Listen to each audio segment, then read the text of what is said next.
Hai, selamat datang. Hari ini kita nak kupas satu topik yang sangat menarik. Apa sebenarnya yang buat seorang usahawan tu terus bersemangat dan berjaya? Adakah ia macam yang kita selalu dengar dalam cerita-cerita ataupun ada rahsia lain di sebaliknya? Okey, jom kita buat satu latihan minda sekejap. Cuba anda bayangkan perkataan usahawan. Apa imej yang terus muncul dalam kepala anda? Mungkin seseorang yang berani gila, kerja tak henti-henti, atau mungkin gambaran klise macam seseorang yang berhenti belajar tapi tiba-tiba jadi kaya raya? Gambaran yang tengah bermain dalam fikiran anda tu kan? Kemungkinan besar, ia hanyalah satu mitos, sebuah cerita yang sedap didengar tapi tak berapa tepat dengan realiti sebenar. Untuk permulaan, jom kita bongkar dulu beberapa stereotip yang paling biasa kita dengar pasal usahawan ni. Persoalannya, betul ke semua tanggapan ni? Kenapa agaknya mitos-mitos ni popular sangat? Puncanya boleh jadi sebab ramai antara kita tak dapat pendedahan yang mendalam tentang dunia keusahawanan yang sebenar. Jadi, kita lebih mudah percaya pada cerita-cerita sensasi yang kita nampak kat media.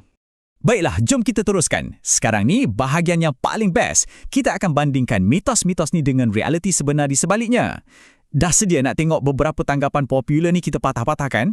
Okey, mitos pertama. Usahawan ni jenis yang buat kerja je, bukan jenis yang fikir panjang. Salah tu. Realitinya, mereka ni kedua-duanya sekali. Usahawan yang hebat adalah pemikir strategik tau. Diorang sentiasa ada plan B, plan C, malah plan D, sentiasa bersedia untuk apa jua keadaan. Mitos kedua yang popular gila, dia tu memang dilahirkan untuk jadi ahli perniagaan. Sebenarnya, tak juga. Keusahawanan ni adalah satu set kemahiran. Ia boleh dipelajari, dilatih dan diasah. Maksudnya, sesiapa pun, anda pun berpotensi untuk jadi usahawan. Seterusnya, adakah usahawan ni mesti cipta benda yang baru dari kosong, yang tak pernah wujud? Tak semestinya. Ramai usahawan yang paling berjaya bukanlah pencipta, tapi mereka sangat inovatif. Maksudnya, mereka ambil idea yang sedia ada dan jadikannya 100 kali lebih baik, lebih cekap atau lebih mudah untuk semua orang. Yang ni mitos legend. Usahawan ni kononnya orang yang gagal dalam pelajaran. Hakikatnya, zaman sekarang ni dah jauh berbeza.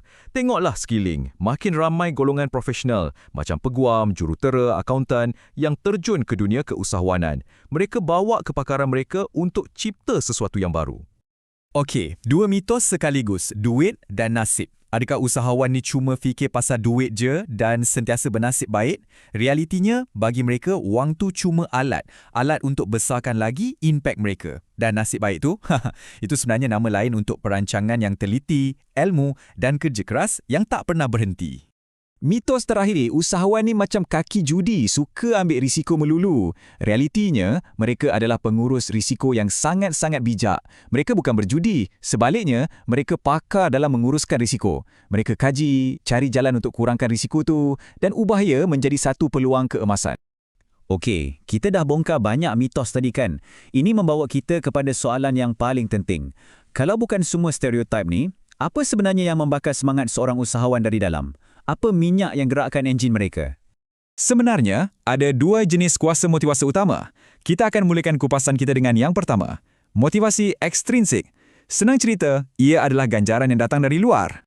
Apa tu motivasi ekstrinsik? Ringkasnya, ia adalah daya pendorong yang datang dari luar diri kita. Cuba fikirkan tentang ganjaran yang kita boleh nampak dan rasa, macam duit, kuasa untuk buat keputusan dan pujian atau pengiktirafan dari orang lain.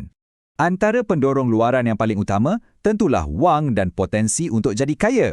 Selain itu, ada juga keinginan untuk jadi bos pada diri sendiri, kebebasan untuk susun masa sendiri dan impian besar untuk membina sebuah legasi yang akan diingati sampai bila-bila. Baiklah, kita dah sentuh tentang faktor luaran. Sekarang, jom kita menyelam ke sisi yang lebih peribadi dan mendalam. Mari kita fahamkan pula tentang motivasi intrinsik. Api yang menyala dari dalam diri. Motivasi intrinsik ni, yang ni tak boleh dibeli dengan duit. Ia datang dari kepuasan peribadi. Bila kita berjaya selesaikan satu masalah yang rumit, dapat buat benda yang kita minat gila-gila dan yang paling penting, rasa yang hidup kita ni ada makna. Cuba kita dengar dan hayati kata-kata Bill Gates ni. Misi dia bukanlah untuk jadi kaya semata-mata. Impian utama dia adalah untuk ubah dunia dengan meletakkan komputer di setiap rumah. Kekayaan yang datang selepas tu, itu hanyalah kesan sampingan dari misi besar dia. Guy Kawasaki, seorang pakar pemasaran yang terkenal, pun setuju. Dia kata, Fokus utama sepatutnya adalah untuk memberi makna. Fikirkan, macam mana bisnes kita ni boleh bagi manfaat pada orang lain. Kalau kita berjaya jawab soalan tu, percayalah, wang akan datang kemudian. Dan sudah tentu, kita tak boleh lupa Steve Jobs. Bagi dia, pendorong terhebat adalah kepuasan dalaman, perasaan puas yang datang dari keyakinan yang kita sedang buat kerja yang hebat, kerja yang memberi impak kepada dunia. Inilah api yang mendorong inovasi tanpa henti di Apple. Jadi, apa kesimpulan kita? Pendorong sebenar seorang usahawan bukanlah satu faktor tunggal.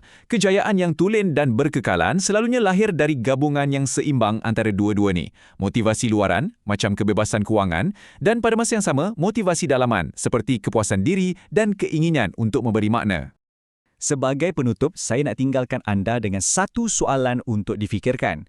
Daripada semua pendorong yang kita dah bincangkan tadi, yang luaran dan yang dalaman, yang mana satu paling bergema dalam diri anda? Fikir-fikirkanlah.